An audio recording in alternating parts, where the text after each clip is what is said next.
როგორც ჩანს, არაბულმა კომპანიამ უკვე დაიწყო არარსებულ ჯერ არაშენებულ პროექტში ბინების გაყიდვა.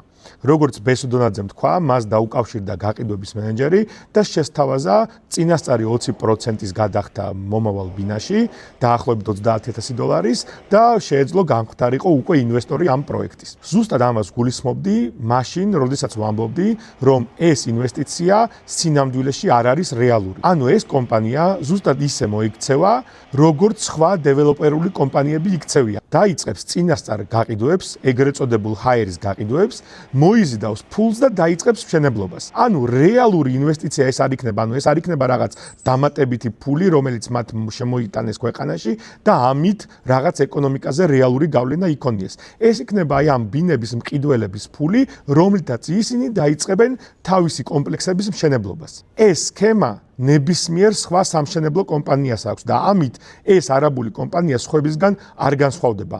ამიტომ ტყუილია ეს რაღაც უდიდესი ინვესტიციები და უდიდესი პროექტი და ასე შემდეგ.